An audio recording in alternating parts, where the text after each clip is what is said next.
All right. I had to look it up. I posted the link if you want to see it. All right. What I thought we would do, you may recall from last class, is let's.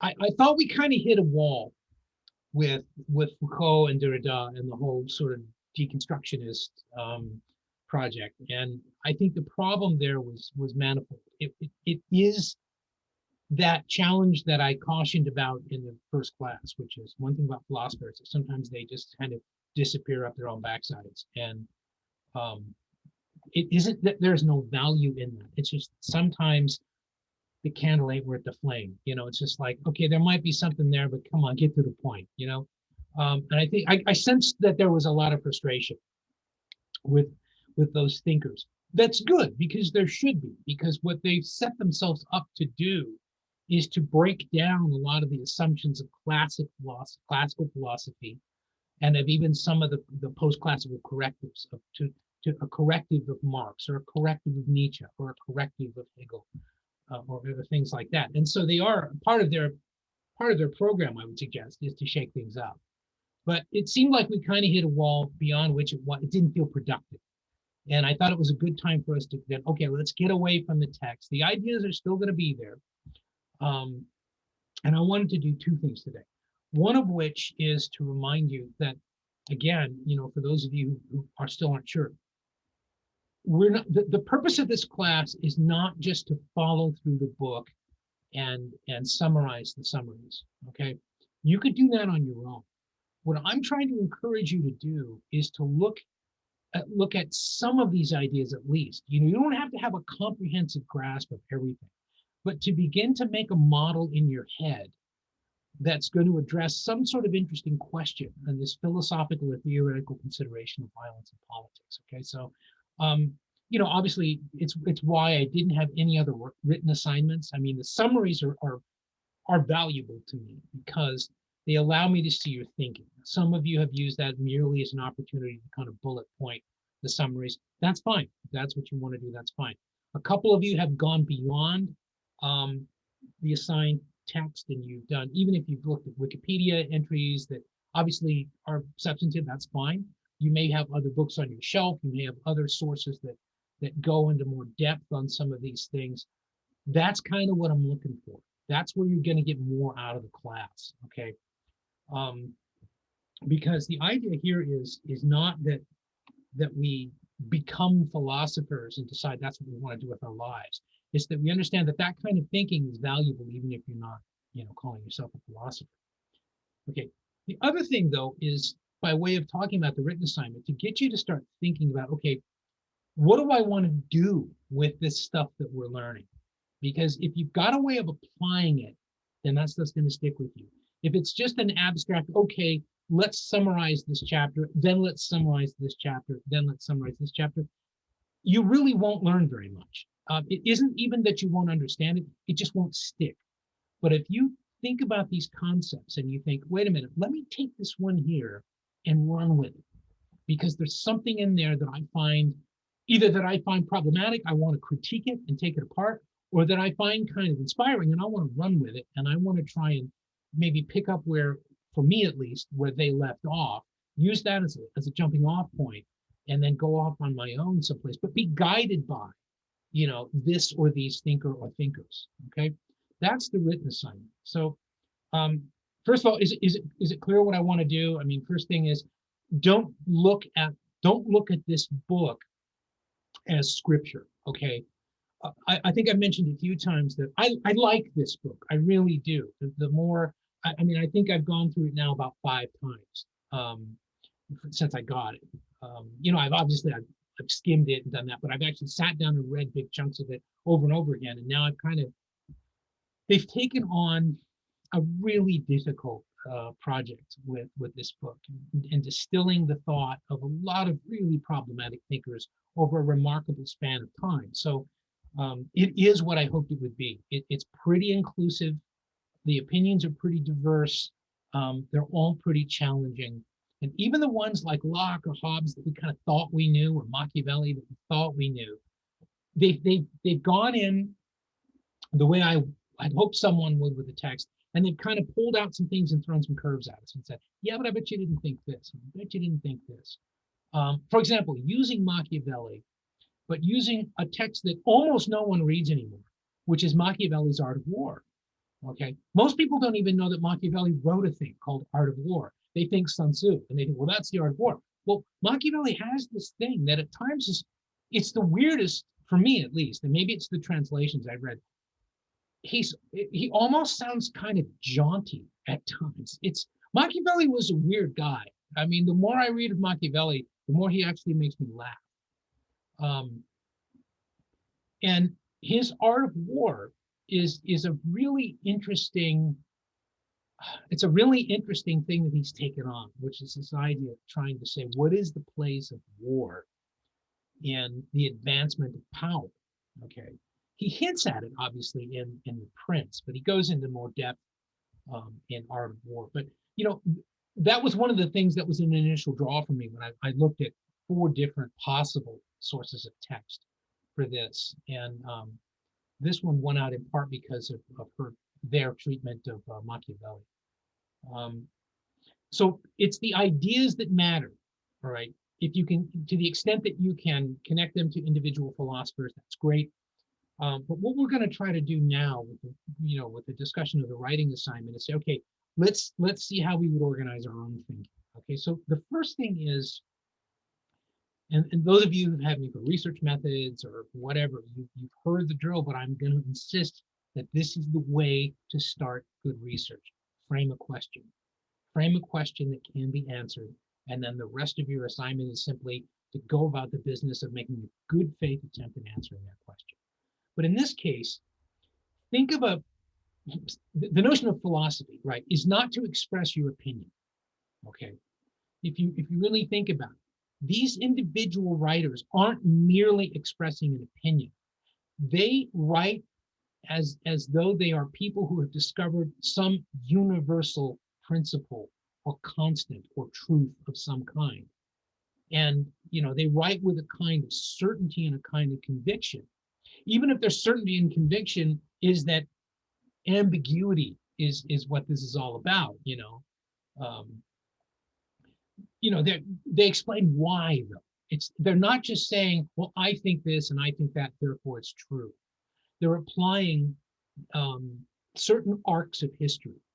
Okay, they're not doing the same thing that a social scientist would do, where they're looking at sets of data and they're analyzing them systematically. These are not all necessarily what we would describe as empirical philosophers who are thinking like scientists. They're not. A lot of them are thinking like historians, or they're thinking like novelists, And there are different ways to think about these ideas, and none of them is superior to another. And the best of us can do a little bit of all of those things. We may not do any one of them brilliant, but we can get to it on any one of those levels. I'm pretty good at crunching numbers as a political scientist. I'm not the best. One of the reasons why we're real happy to get John Patterson is the guy can crunch numbers. It's effortless for him. It's what he does. It's all that generation of political science really knows. It's okay, well, what do I count, and how do I analyze it, and what do I use when I'm analyzing variance, or error? That's great, but it's only one way of looking at things. And another component of this is the sort of big ideas thinker, the political theorist, the political philosopher. And then there are people who are on even the fringes of that, because they're almost writing as though they're writing very pointed, very directed fiction. Okay, it's why, for example, Albert Camus was considered by many people not to be a novelist, but to be a philosopher. That his novels weren't to tell you a story. His novels were to advance a view of the world. Okay, he was a sort of existentialist novelist. Okay, some people consider William S. Burroughs to have been a philosopher. And part of his project was to destroy the concept of the linear novel. Okay, so that sort of crossover between sort of illusion and reality, fact and fiction, is where some of these people really live. Okay, there's nothing wrong with it, but even there, I think what you're starting to notice is what each of these writers, in his or her own way, is trying to do is say, let me see if I can advance for you in a compelling and hopefully convincing way a model of how the world works. okay? And it goes like this. But they're inviting critique. Do you understand that that is distinct from merely saying, this is how I feel, this is my opinion, okay? You've got to be compelling. You've got to be, in some way, intrinsically logical, okay? And also, it's a great idea if you can draw upon something by way of illustration, if not data. In other words, a lot of these people illustrate their points with reference to, for example, the French Revolution. Okay, you can see that for European thinkers, one of the really catalytic moments in European philosophy is the French Revolution. Okay, that's something that you might want to kind of lock into. I would argue that another one that isn't mentioned often enough is the Protestant Reformation. But these are these epical events that in the dialect would be considered those collisions of thesis and antithesis that yield synthesis of some kind. I think you could go back as far as, essentially the functionalization of written language, thereby starting historical record and things like that. There are the domestication of agriculture, whatever it is.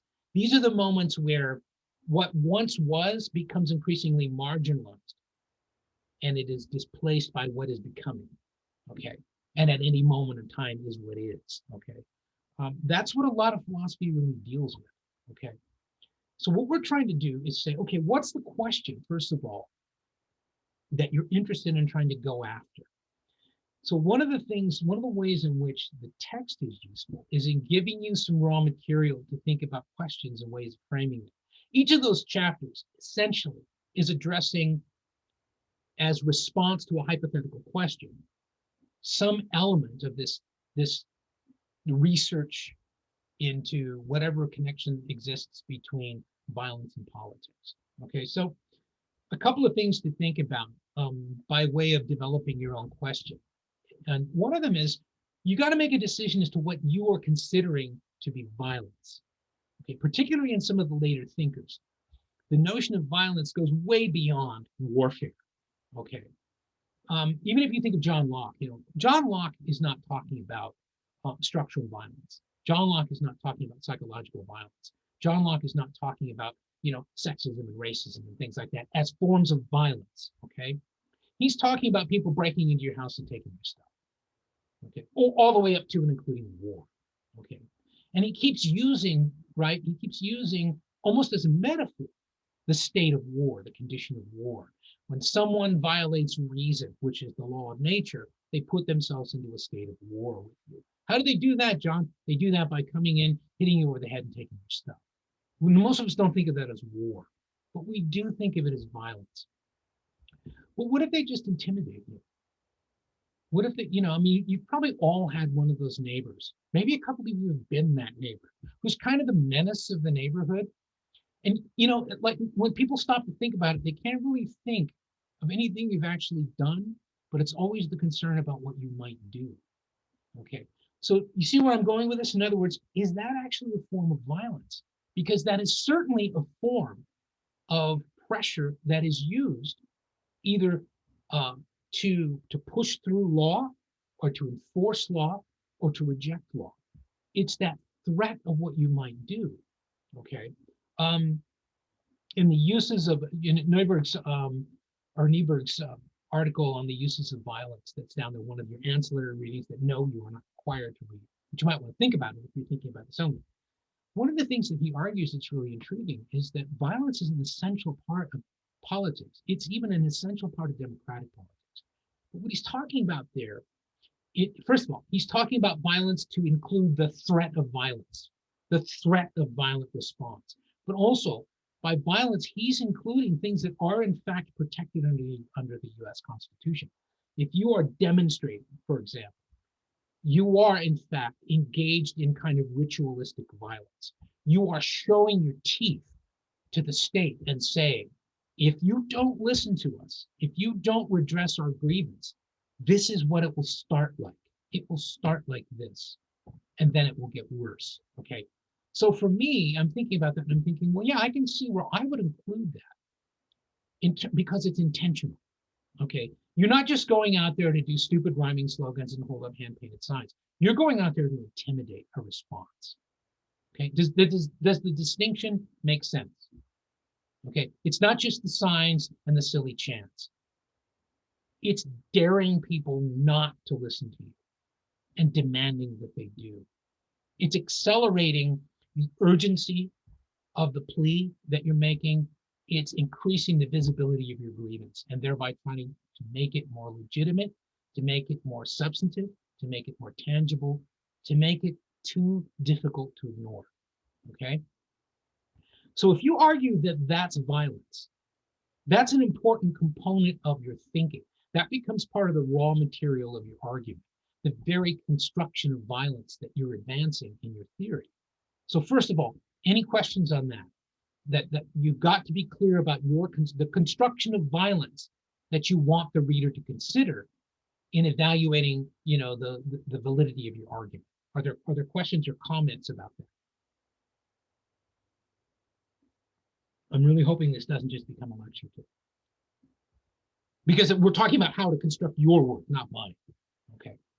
So, or is it just that, no, I get it, move on, do the next thing? Are we ready for that? But it's really, your work will not advance if you don't address that first concern. In framing my question and thereby determining the direction of my research, what do I mean by violence? What's the beginning and end of violence? When does behavior become violence instead of something else? Okay. Also, and these are not things you necessarily, every one of which you have to do, except I think the first. But one of the things to ask yourself is violence natural? Okay, and think about, well, what are the different philosophers? Again, let's go with the one I think most of us know best. Let's just stick with John Locke. John Locke would argue, I think, that violence is natural because it occurs in a state of nature. Okay, but someone else could come along and say, no, that's not what he's saying. The very fact that he makes the distinction between the state of nature and the state of war suggests that violence somehow is not natural. Does that make sense as a logical proposition? In other words, when you engage in this act of violence against me, you take yourself out of the state of nature. Remember, because you're no longer governed by reason, which is the law of nature. And so you remove yourself, at least from the jurisdiction of natural law, and you place yourself into a state of war. Could that not be argued to be taking the position that violence isn't natural, that it's an aberration? What do you think? I'm not saying it is. I'm asking you, do you see logic in that proposition?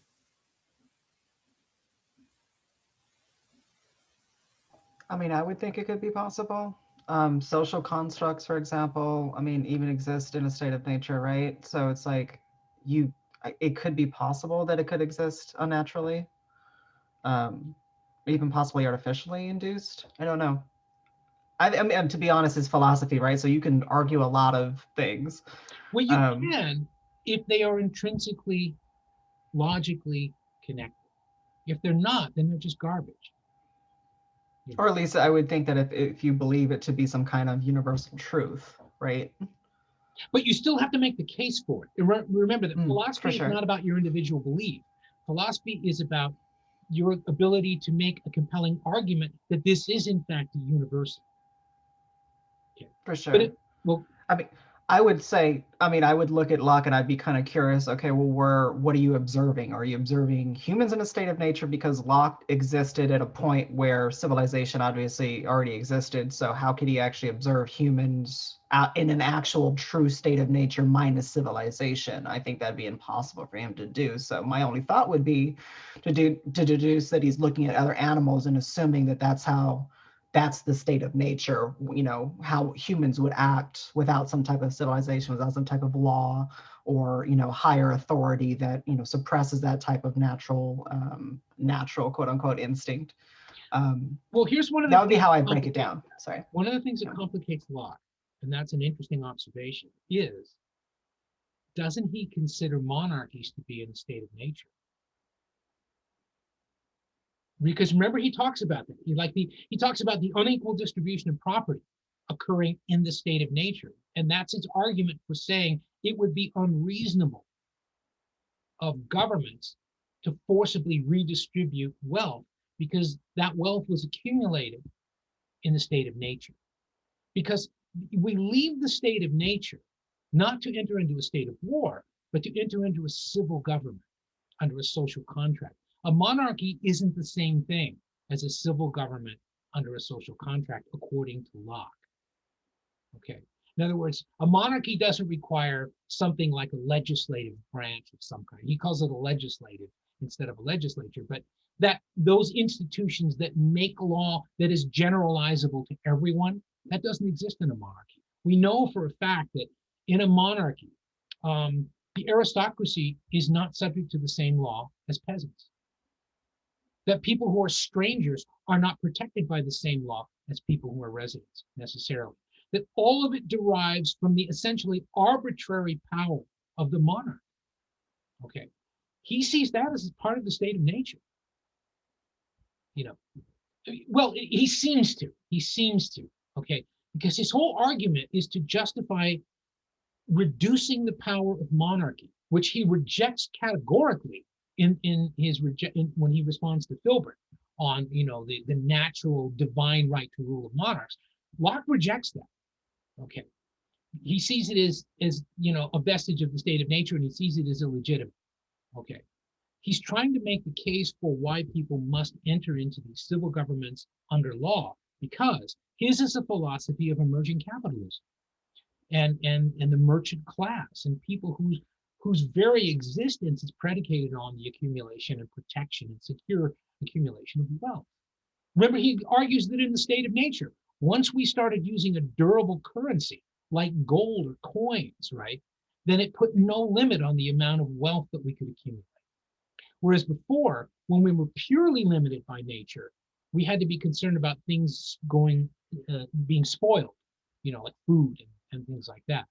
Because his stipulation about accumulating property, for example, is that you have a right to be secure in your property essentially so long as you're making productive use of it. Okay. Well, if you don't make productive use of food, it spoils. We don't have a right to that. That's not a naturally protected right because it's not reasonable. It's not reasonable to starve your neighbor simply because you want to take all the food away. That would be putting yourself in a state of war. Okay.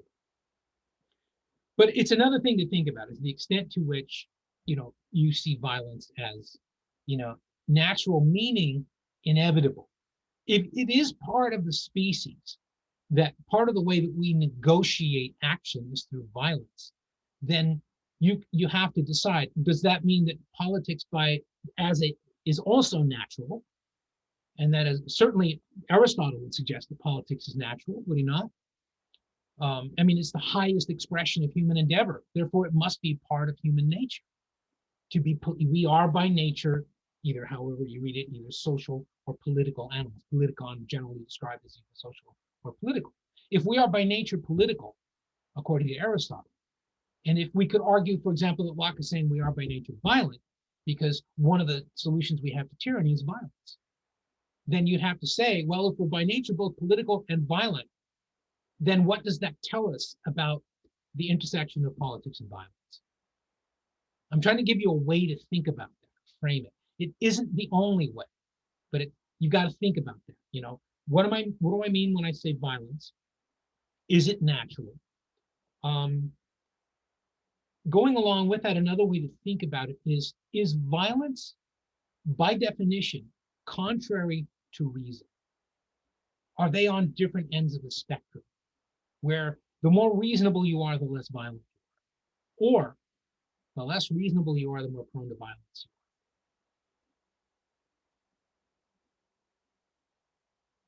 What do you think? I don't think that's what Locke is saying, for example, but Locke isn't right about everything. I would think you could be reasonable and violent, right? Because it's like it depends on depending on the context of the situation, like what are my options exactly? Like one form of violence may be reasonable compared to another form, or completely walking away. Like what you would deem reasonable really kind of depends on the individual and what your goals are, I would think. So you're saying it's essentially situational.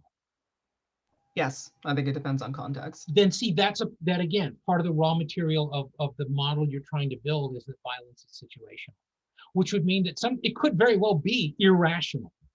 That is, you could be acting out of fear or rage or something that isn't reasonable, but also you can be calculated in your violence, or you can make a decision to act violently in a rational moment by considering the option of what might happen to you if you don't respond to violence. So what you're saying is that violence is not inherently contradictory with reason. Yeah, That that's in what I would fact, to argue. understand it, we have to understand the situation. Yes. Now you're For thinking sure. like a philosopher. Because see, again, what you're doing, you're clarifying part of the argument. If you want to see the world the way I see it, consider the proposition that the use of violence is situational, it's circumstantial. There are circumstances under which violence can be understood as an exercise of reason, and circumstances where it cannot. But the main argument there is that there is no validity in the claim that violence is inherently irrational or unreasonable. Okay? See, you've established a philosophical premise. That's how you build these arguments. What about the idea that, you know, we haven't yet talked about politics? Okay, you have to decide, once you've decided what violence is, you have to determine when we say politics, what you want the reader to understand is this. I mean, this in a way, it goes back to political science 201, that, you know, if violence is a certain thing, then what is politics? Well, let's say, for example, let's start with the proposition that, you know, politics is the process through which legally binding decisions are made that affect the public in a generalizable way. Right? Public decision making is politics, and it's a process. It's not an end. It's a process. In other words, it's not something that's produced. It's a process that itself produces outcomes. Okay, it's institutionalized in different ways in different periods of time in history. But what makes it politics, you could argue, is that it is generalizable to a specific public. All right, generally, because it often comes in the form of law. Whether that law is the capricious edict of a monarch, you can argue that it's still, at least in terms of the monarch, that's a political action being taken. Henceforth, there will be no more singing on Sundays. Okay, well, what happens if I sing on Sundays? You'll be arrested and you'll be tortured. That's a pretty compelling reason not to sing on Sundays. Okay. It becomes the law. It is an outcome of a process.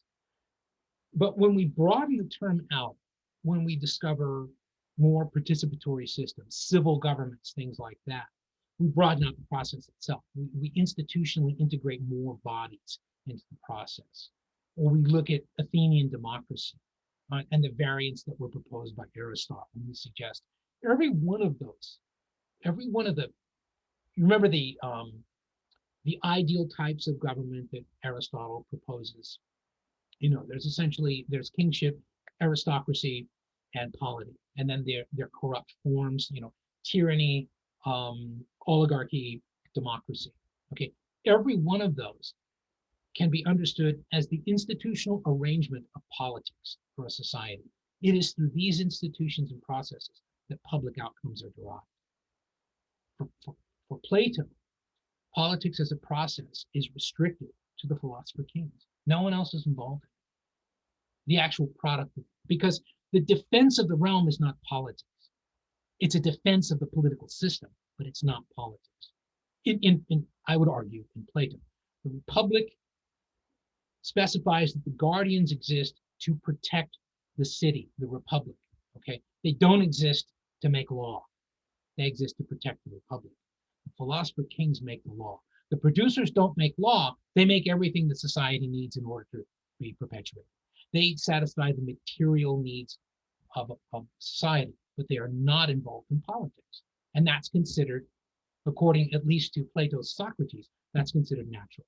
That's considered the most virtuous form of government. Aristotle comes along and rejects that. Centuries later, we see another form of that rejection in Locke's liberalism. Okay, so you need to think about, okay, what do I mean by politics? Because then you ask yourself, well, what is the end of politics? Well, it's public decision making. Well, does public decision making matter if there's nothing to enforce it? Does law matter? Does law exist if there's nothing to enforce it? Now, if you are Max Weber, your answer is going to be no, right? The law, or if you're Thomas Hobbes, for that matter, it's, absent the sword, there's no social contract. There's no law because there's no enforcement mechanism. So that would suggest that for some of these philosophers, at least, the use of violence to enforce a given political order and to help in the implementation and adjudication of existing law, that use of force, that use of violence is vital. No system's going to survive without it. What about that? That there is no politics then without violence. Because the end of politics ceases to function if there's no threat of violence behind it. Again, I'm not trying to tell you these things. I'm asking you questions. Actually, I totally agree with that statement, like completely, because it's just, there is none. Like you could try to make an argument that there's even absolute law or some type of natural law or something, but it's like, does it really? Because there's no way, there's no punishment if you violate this law, then is it really a law? Because it's not really effective, right? It's kind of like the same thing with international politics, where it's like there's no supranational government that's actually going to, punish you for not following this law or for starting a war or something. It's just up to like individual countries to sanction or do whatever they can to kind of shun that country, right? There's no supranational power. So it's like without enforcement, it doesn't really, is it really a law? It's more like a suggestion, I think, at that point. Yeah, I mean, it's sort of like saying, well, I have the blueprint right here. We can't build the house. Why not? We don't have any nails. You don't have a house, you have a blueprint. John, I think that's what you're saying. You might have a blueprint, you don't have a house. Because you need that force to hold those materials together to build that structure. And if you don't have it, it doesn't exist. Is that unfair, or is that what you're saying? No, that's pretty exactly accurate, because I can't imagine another system that would work like that, Okay, well, we could talk about the mask thing right now if we wanted to and easily go into that exact same thing. Well, yeah, you have to decide when you're putting together your argument, okay, where, how does that argument work for me? Does history seem to support that? Does my understanding of the human condition seem to support that? Can I think of examples that run counter to that? Because then that would suggest that ultimately all politics involves violence. That is, there's the notion of violence or the threat of violence in the social activism that compels governments to respond, in the absence of which they need not, right?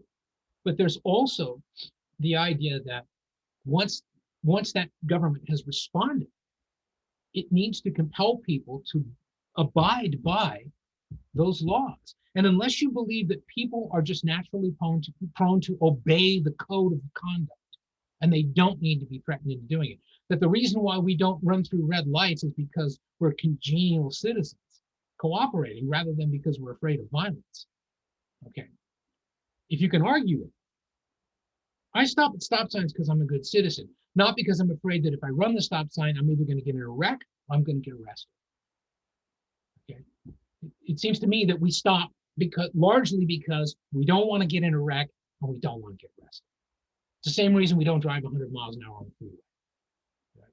Cars today are built to cruise easily at 100 miles an hour. They drive themselves, but almost none of us do it. Now, is it because we're just good, loyal citizens? Or is it because we're afraid either of getting into a wreck or of being arrested? Either way, you could argue that's the fear of a violent consequence. Violence against my liberty is pulling me over, demanding certain behaviors of me, demanding that I appear in court, that you see how you're impinging upon my liberty. That can be interpreted as violence. We're not saying either that all violence is unjustified or that all violence is bad any more than we're saying that all violence needs to be unreasonable or irrational. But you need to start thinking about this, okay? And that brings up the whole question of whether law is ever even possible without violence.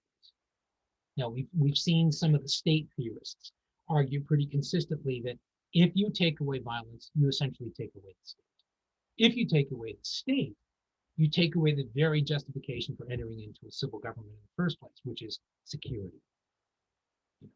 That's the main reason we enter into a civil government instead of just remaining, in little anarchist enclaves or whatever, is because we can't be secure. We can't protect ourselves, and we need someone to help us do that for us. And so we have laws, and we have police forces, and we have, in terms of the nation state, we have a military, and we have whatever else we think is reasonable, given what the international and domestic challenges to our liberty or our security might be. Okay. So then another thing would be, once you've done that thinking, then what are you left with? You should have sort of the essential elements of a theory. Violence is this, politics is this, natural is this, whatever.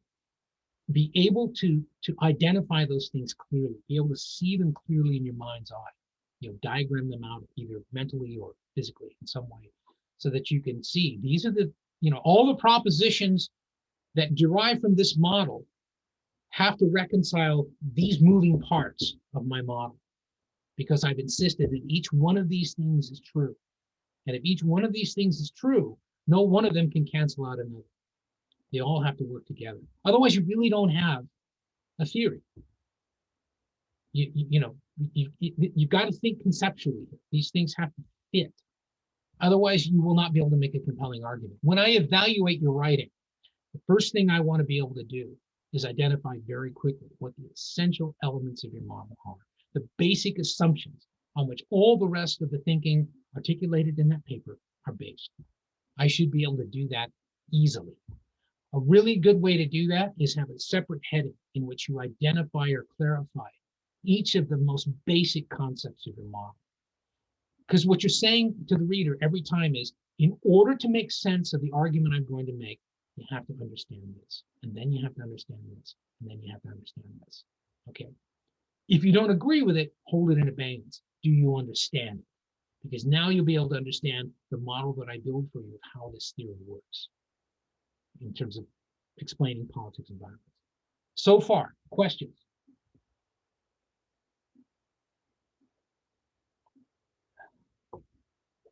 This is really basic stuff. It's not that complicated. If you allow it to become complicated, you will never finish this paper. The idea is, start with the basic assumptions. I mean, you've had 7 weeks now to think about how each of these chapters teases out one or more basic assumptions, and how when any two philosophers disagree, what the authors of the book are trying to do is identify the basic assumption that's contrary in one of the models compared to the other. Okay. And that's where the book itself comes into practice for you. Okay.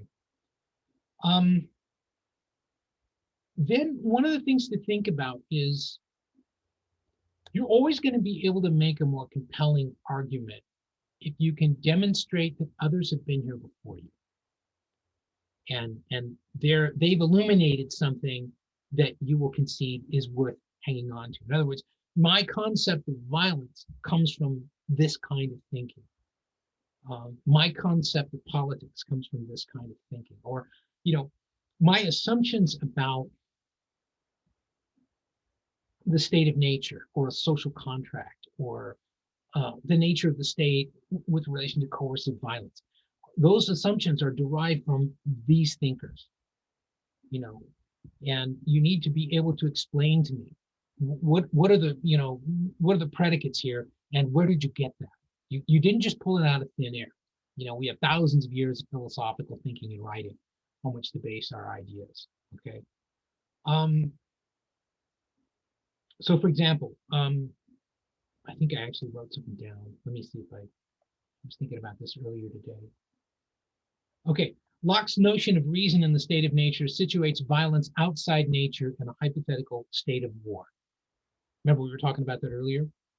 I forgot that I wrote that down. That is a pretty interesting argument, right? Is Locke arguing that violence is natural?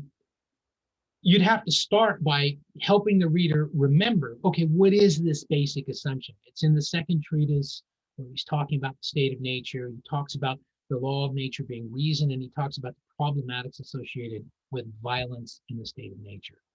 What is your reading of what Locke concludes from that? You've got to show the reader, okay, in other words, you're not trying to hide anything. It's not a black box theory. You're trying to open the world up so the reader can see it. Okay? And then apply as Machiavelli does, apply as Locke tries to, apply as different philosophers do, as Marx did. Apply the sort of lessons of history, you know, and think about, well, how did each of these people do that? Why is Marx's thinking not only so different from the thinking of classical economists, but also different from the thinking of many classical philosophers? It's because of where he situates the primary engine of history. Okay, he was inspired intellectually by Hegel, as was any German philosopher of that generation. And the driving force of history for Hegel essentially was human spirit, was will. Okay. For Marx, though, what was the driving force of human history for Karl Marx?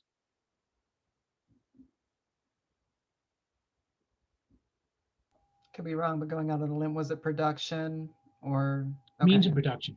Yeah, it was whatever the prevailing mode of production was at a given time. Because for every epoch of history, every era of history, there's going to be a certain prevailing mode of production, the means of reproducing material life for society. But none of these things are constant, because every one of them, right, is subject to contradictions. You know, the contradictions of alienating peasants from their land and urbanizing them as a proletariat workforce creates contradictions within what became capitalism. You know, not only does it annihilate feudalism, but it also creates an immediate problematic for capitalism, which is the notion of the internal contradiction of capital, which is the producers and the means of production are going to come to understand their common identity as an urban industrial proletariat. Once they do, they will be inspired to seize the means of production. That's what he and Engels meant by the dictatorship of the proletariat. Okay, they weren't necessarily talking about, and I think that might be clearer for some of you now from this book, they weren't necessarily talking about a sustained violent revolution. Okay, Marx is not properly understood as an advocate of violence. Advocating revolution is not the same as advocating violence, because the revolution for him was material. Okay, it wasn't physical, it was material, which is different. It was a triumph of new ideas. It was the dialectical collision of the inertial drag of capitalism and all of its power with a kind of new way of thinking, which was this emerging impulse to democratize among the urban proletariat, right? And they would, by seizing control of the means of production, they would functionally democratize it. You know, that factory would now belong to the workers who worked within it. And they would do away with, you know, the bourgeois ruling class notion of that. You know, the middleman or the foreman or whatever, you'd have to be from the workers themselves. Worker control of the means of production is the essence of the socialist revolution. Okay, it wasn't about, you know, having guillotines and cutting off the heads of the aristocracy. It's one of the reasons, by the way, in some people's thinking, why Marx so emphatically rejected the viability or even the desirability of so-called peasant revolutions.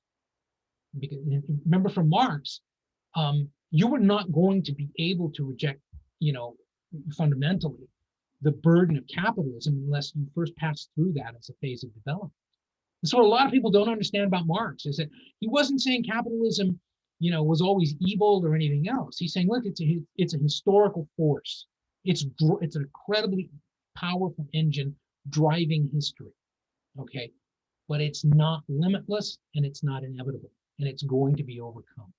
And what it's going to be overcome by is the very thing that it created, an urban industrial workforce powerful enough, skilled enough, and conscious enough of their shared identity to seize that means of production away from the ruling class, right? And you know, claim that means of production for themselves. Okay. Now, there are obviously a lot of people who disagree with that, but you know, he used certain, granted, he used his interpretation of certain key events in history. He talked about the French Revolution. You know, he talked about the revolutions of 1848, talked about that a lot, and how that came to the Communist Manifesto. But Marx wrote a lot of things after 1848, and they were important. When he talks, I mentioned on the Jewish question. You know, it's from the 18th premiere, but I honestly can't remember now. I'm tired. But anyway, the key argument there is fascinating. He's dealing with the notion of liberalism, and he's really taking on liberalism in an interesting way. He's not saying liberalism is evil, and he's not saying really that liberalism is wrong. He's saying it's insufficient, because he's saying, well, liberalism offers people human emancipation. I'm sorry, offers them political emancipation. You give people the right to vote. You give them the right, maybe some of them at least, the right to run for office. But it does not emancipate us as human beings, because it perpetuates all of the exploitative elements of capitalism, and it still compels people to be seen as means to an end. That's not freedom, and that's not humanity, or as he refers to it, badly translated, species being. Okay, so it's an interesting theory. All right, forget Marx the economist, but Marx the philosopher is rejecting a lot of these assumptions about the Lockean liberals and reformers. It's why the Bolsheviks, it's why the Italian communists, whoever, so emphatically rejected liberalism. It's also, by the way, why on the right, a lot of the forces that ultimately yielded the Nazis rejected liberalism. You know, on both of those extremes, they found these huge limitations of liberalism as a static system that sort of perpetuated a certain, control by, an increasingly sort of effete, bourgeois, fat, lazy, managerial class or merchant class, right? You see this in some of the critiques, we see it in Machiavelli long before that, when he's talking about how, and we see this to some degree in Clausewitz, the idea that that life of the market, yes, it's essential for the material reproduction of society, but it's also really debilitating of the human spirit. It really takes away the desire of human beings to transcend mediocrity and do extraordinary things. And so sometimes you need the discipline of the barracks, or you need that experience of military discipline. And in various ways, you see that both in Clausewitz, and you certainly see it in Machiavelli, as essentially a benevolent thing, if not actually virtuous thing. Okay? Marx isn't saying that. He's not saying that at all.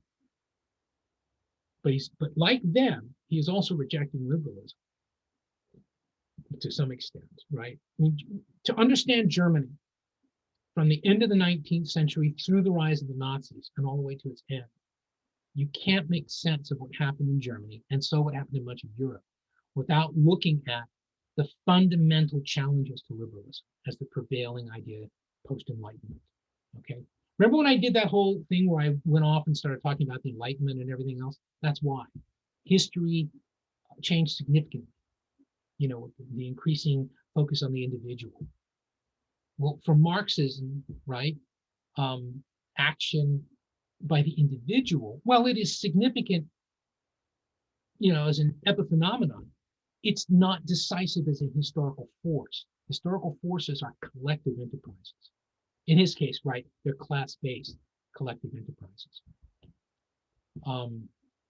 For other philosophers, for the reactionaries or for the Carl Schmitz and people like that, it was like, no, you need to have that notion of sovereignty for the extraordinary individual who could rise above the mass and command from a great height of wisdom and virtue and courage. A lot of it is courage. To have the courage to be a dictator, to dominate, because the people can't do it. Liberalism's wrong. The people are not naturally self-governing. You know, naturally self-governing systems are decadent and prone to failure. You need maximum rulers. That's essentially what Carl Schmitt is arguing. Okay, either one of those philosophies impinges upon our discussion of violence, because there is the violence, and as we'll see when we go to the anarchists, for example, in the next chapter, there's the violence of the revolutionary. We saw a little bit of that in the earlier chapters. But there's also the violence of the reactionary, the one trying to restore the system that once was, or push back on the left, or push back on innovation. You know, the radical traditionalists, the reactionary. They both ultimately involve threats of violence to the existing order. Okay? I feel like I'm talking a lot, but I'm trying to frame this for you, to give you a place to think about this. Okay? Because the philosophy is not just about having a simple idea and then say, there's my simple idea, I'm done now. It's like, take a few of these simple ideas and connect them to explain the whole world. But use your focus on politics and violence. Okay. It's all based on your understanding of human assumptions, human understanding, human ability. Okay. And so you use things like, well, history shows us that thus and such happened, or the example of Nazi Germany reveals thus and such about the propensities of people to use or abuse violence. The experience of the Holocaust, the founding of Israel, and the subsequent history of the Middle East reveals thus and such. Right? I mention that only because of what's going on between the Israelis and Palestinians right now. But you know, these are examples. You've got to show the reader that you know your stuff. Okay. See, do you see why though? Because we don't have a lot of raw data. We don't have data sets that we can use and say, well, we have a statistically significant indicator that this is the case. We don't have that. That's not what philosophy is. Philosophy is arguing merely on the strength of its ideas and the symmetry of those ideas and the elegance of the connection between those ideas into these simple but powerful models. I would argue that philosophy properly understood is that. In the absence of data, philosophy takes on, as religion purports to do but does not, philosophy takes on questions that ultimately are very difficult to answer with precision. But it takes them on because it's worthwhile. And also because by ruminating on the thinking of philosophers, the more empirically and positivist motivated, social scientists or whatever, can use elements of their thinking in formulating testable hypotheses using data. Okay, so in other words, you could be a scientific Marxist, but we don't have to worry about that. We're just being the Marxist. We're just being the Lockean liberal. We're just being, whatever we are. Okay. So you're writing, again, it has to be more than just personal observation and personal opinion. Okay. That's the whole challenge, is to sort of explicate your perspective, to make it work so that you demonstrate its potential as a universal explanation for something. You know what, this kind of works. And it doesn't just work in the one situation I'm talking about. This is the way human existence works. Within these parameters that I've established is where we can understand what happens with politics and violence. So, questions or comments? I feel like, for reasons I do not understand, I feel as though you are overwhelmed. When what I'm trying to do is make this thing accessible for you.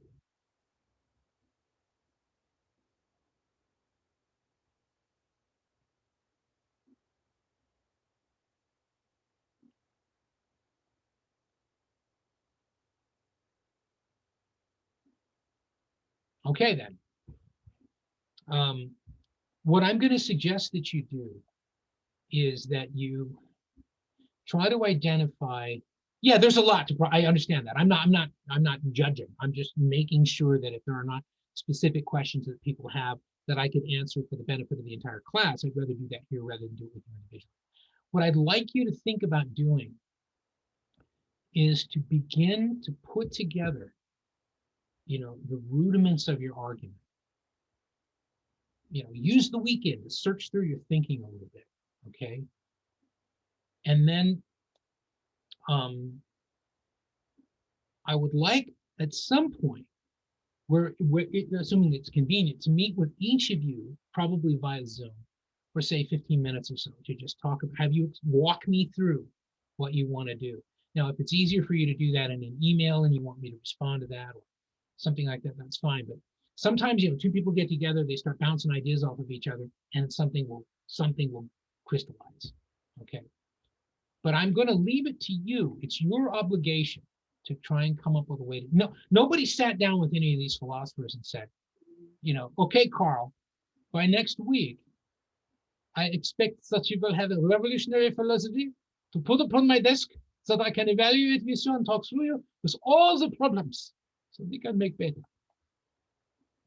You have to take that on. But I want also to be, I don't want you to feel like, oh, I'm on my own. Bill's just cut me loose. No, if you want to run through an idea with me, I've got that daily, noon to 1 office hour. And I've had actually, other than a couple of days recently, I've had a lot of noon to 1, opportunities to play guitar. Nobody's been doing that. That's fine. I mean, if everybody's on, in a good place and all that, but here's what I do not want to see. I do not want to see you think, okay, I got that out of the way. I mean, we've got until what, first week of June or whatever. I can just blow this thing off, man. I can come up with something in a day or two. I don't give a shit about this stuff because you will fail. You will fail. And you'll be all upset because it'll be like, well, I worked really hard on this. When you didn't. You know you didn't because you never made any notes and you never asked any questions. And that's okay. If you're thinking, you know what, I don't care, man. I'll take a C- with you plus in this class. I'm ready to graduate. I don't give a shit anymore. That's up to you. That's your choice. But if you want to get some substance out of the class, you do have to begin to apply yourself. Okay. Some of you have. I can tell from the notes that some of you have really, really climbed in there and done some work. And this, remember I told you early on that this was going to run kind of like graduate seminars, that I'm going to assume that you're keeping up with the readings. But this is why I asked you to do those summaries, because I can it's not to check on you, I'm not spying on you, but I can look at those like I just did before class and I can think, okay, what do I maybe want to air out a little bit more? Never mind what I planned on doing today. In addition to that, I look over the notes and think, oh, while I'm doing that, I'm gonna throw in a little bit of this. And I might even, as I did today, might even make a couple of notes based on maybe points of confusion or whatever. I can't get to all of them because I have a certain amount of material that I have to cover every class. Okay. But that's the purpose of that. But ultimately, the responsibility is yours. The upside of that is you have really relatively little work that you have to do. Okay. There are no regular writing assignments. The readings, by the way, for an upper division university class are extremely light for a philosophy class. They really are. But that doesn't mean they're easy. It means they're light because I want you to be able to spend more time, more qualitative time with these readings rather than have hundreds of pages to read, and just be soaked. Okay, trying to avoid that. But you do need to read these things more than once. Now, what you can begin to decide right now is, okay, whatever I'm going to write, it's not going to have Foucault in it. Whatever I'm going to write, it's not going to have Marx in it. Or whatever I'm going to write, I'm not dealing with the anarchists. I just don't understand those people. I'm not ready to think like that right now. That's fine. That's your choice. I don't care. Just make damn sure that wherever you do set down theoretically in the literature, that you're solid in that place and that you can argue compellingly and convincingly and elegantly from that place. That's all you really need to do. So see, it's not even like a comprehensive final kind of thing. The ultimate aim of this class is not for you to ingest a whole bunch of factoids and information. It's to compel you to find ways to distill from that a coherent line of thought and pursue it to a logical conclusion. You're going to do that by excluding some of the other thinking. That's fine. You're building your own corridor. You're going to go down that corridor. As long as you can navigate me through that corridor and you're sure-footed all the way and I can see what you want me to see, you'll do fine. Okay. Because you will have focused on a perspective, thereby excluding the others. There's certain discriminatory, advantage that you have there. I don't have to take into consideration every thinker who ever lived. No, you don't. But you've got to take seriously a certain line of thought. And I am going to expect citations, and I am going to expect a list of references. I am going to expect you to have done a little bit of reading beyond the text, because this is upper division university work. And in a philosophy class like this, normally, right, your concluding paper, first of all, would probably be somewhere between 15 and 30 pages, okay, extensively footnoted with a considerable list of references, okay. Do you see why I'm not a philosophy professor and why I'm not a philosophy major, okay? Yeah, because there's use to that. If you're going to do philosophy, and that's your life's aim, that's how you have to do it. But that's not what we're doing here. What we're doing here is sharpening our thinking. We're not trying to pretend we're philosophers. We're trying to think in a very pointed and focused way. And so what the text allows you to do is see how these two really brilliant authors kind of do that. They take all this disparate writing and they kind of distill it down. And yeah, it's not always the clearest in the world, but what an ambitious project. You're just trying to take one very thin slice of that, okay? But in other words, can you survive on this class only by reading the assigned text? Yes. Are you going to get an A in this class by doing that? Probably not. Because remember, for me, an A is work that is of such merit that it actually contributes something to the quality of the class in some way. It's not just better than average, it's astonishing, okay? Especially in philosophy. You're gonna have to, you're gonna have to break things. You're gonna have to do something extraordinary, okay? This class ain't handing out candy. So I want qualitative thinking. I want it, it's not so much how many pages do you write, okay? And I don't want and will not answer the question, how long should this thing be? I will not do that. Because that you're asking the wrong question. The question is not, how many pages of this shit do I have to write? The proper question to ask is, all right, what are the parameters of the assignment, which I have just explained. Now, for you, it's like, okay, what am I trying to say? How many pages is it going to take me to say that? That's your choice, not mine. I can't tell you how many pages it's going to take you to explain these things. I can just tell you what needs to be explained. Okay, does that make sense?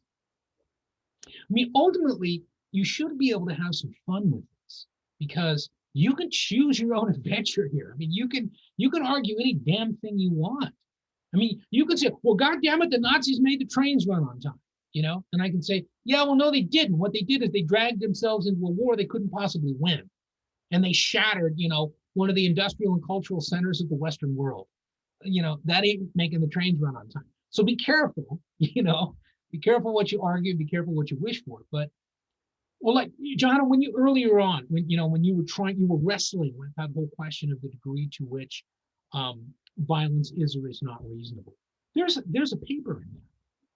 There's a really interesting paper in there. Now, if, for example, I was going to say I'm literally expanding on that right now, like in my notes. There you go. Well, that was what I was hoping to accomplish today, is just to begin to get those wheels cranking a little bit and having, okay, you know what I'm going to do?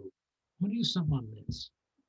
Now, I'm not telling you that you cannot use social science, okay? What I'm suggesting is that this isn't a social science enterprise. You're in that realm of thought, and you can do thought experiments, but they've got to be intrinsically logical. I would argue that the state of nature is a thought experiment, that it never was really intended to reflect actual real life. It's a thought experiment. You know why I say that? Because I haven't found two professors, two scholars, two authors who agree exactly on what Locke meant by that. Well, that's fine, because that means if it's a thought experiment, I can do with it whatever I want. And you think about it in the social sciences, one of the things you look for is sort of reliability. If two people do the same experiment, are they going to get the same results? Well, in a thought experiment, you would think, yeah, if two people do the same thought experiment, what if we had this state of nature that was guided by reason? What would happen? Okay, What's interesting is two thinkers can go into the same thought experiment and come up with very different results. This ain't science. And that's okay. It doesn't have to be. Okay?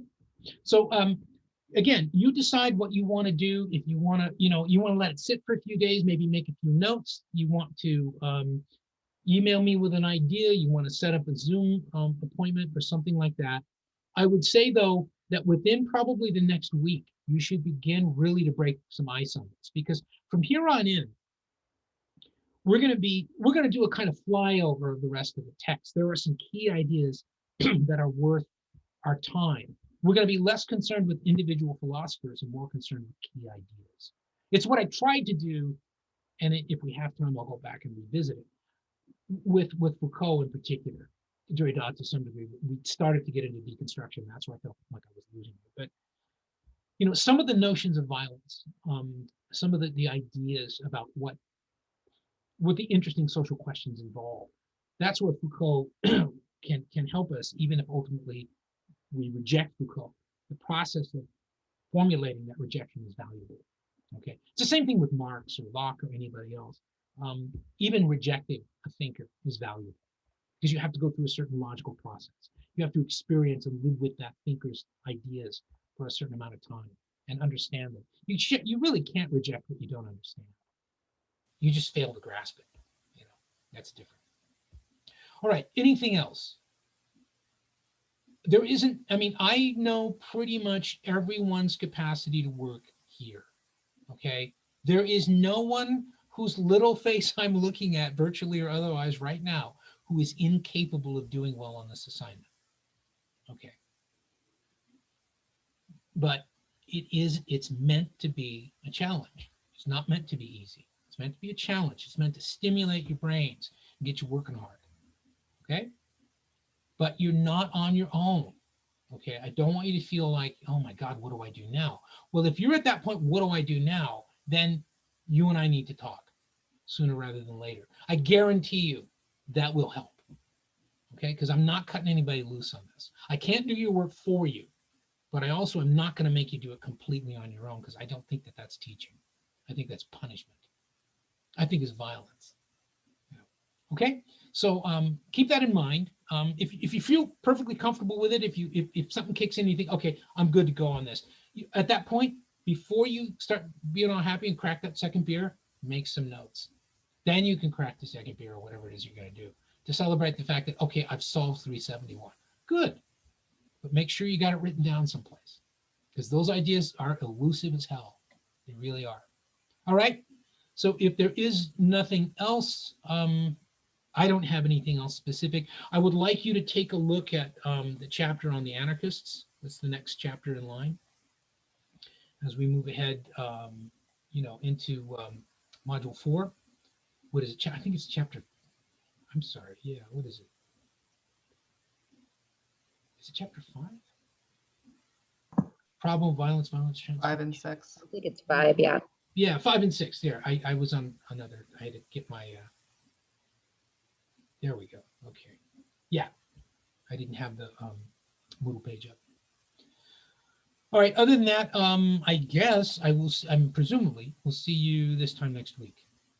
And yes, I will stick around if people have subsequent questions or anything. Let me though stop recording.